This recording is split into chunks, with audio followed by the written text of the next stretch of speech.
Saudara-saudariku terkasih, salam, salam sehat dan sukacita selalu, berkah dalam. Sudah kita memberi senyum hari ini, Sabtu 1 Februari 2025.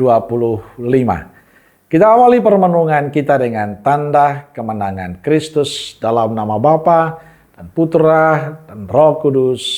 Amin. Permenungan kita diambil dari Injil Markus bab 4 ayat 35 sampai 41.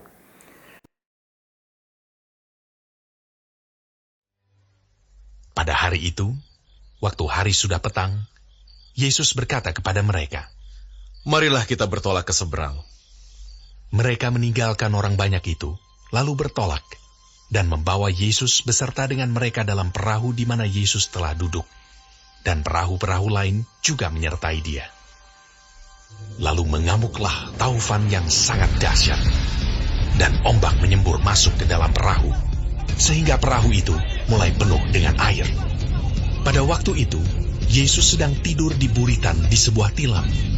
Maka murid-muridnya membangunkan dia dan berkata kepadanya, "Guru, kau tidak peduli kalau kita binasa?" Ia pun bangun, menghardik angin itu, dan berkata kepada danau itu, "Diam, tenanglah." Lalu angin itu reda, dan danau itu menjadi teduh sekali. Lalu ia berkata kepada mereka, "Mengapa kamu begitu takut? Mengapa kamu tidak percaya?" Mereka menjadi sangat takut, dan berkata seorang kepada yang lain, "Siapa gerangan orang ini, sehingga angin dan danau pun taat kepadanya?"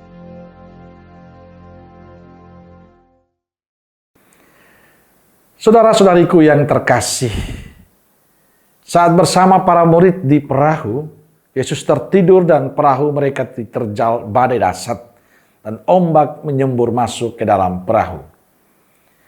Dikatakan oleh penginjil bahwa para murid ketakutan. Mereka lalu membangunkan Yesus dan berkata pada Yesus, "Guru, Engkau tidak peduli kalau kita binasa."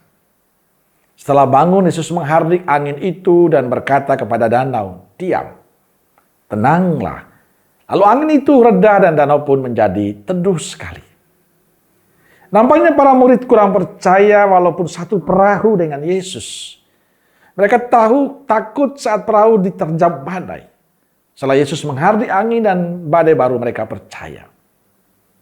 Saudara-saudariku yang terkasih, ketakutan para murid, kecemasan para murid adalah ketakutan, kecemasan kita.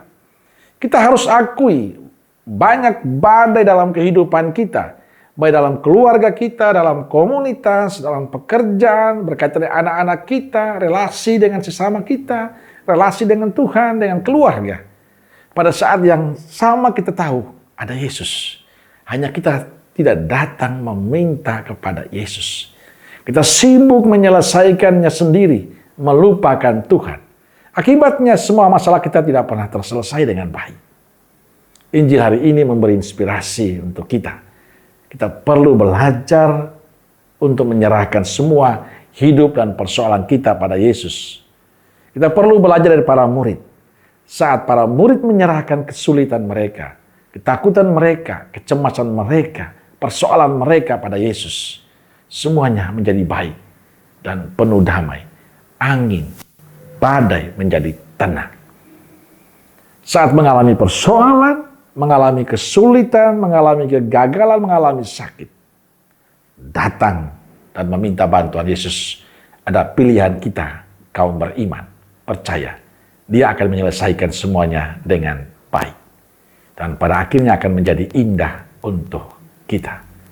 Maka datang dan berserah dirilah kepada Yesus. Amin. Semoga Allah yang Maha Kasih memberkati saudaraku sekalian. Bapa, Putra, dan Roh Kudus. Amin. Roh Kudus Nazaret, doakanlah kami. Amin. Berkah dalam.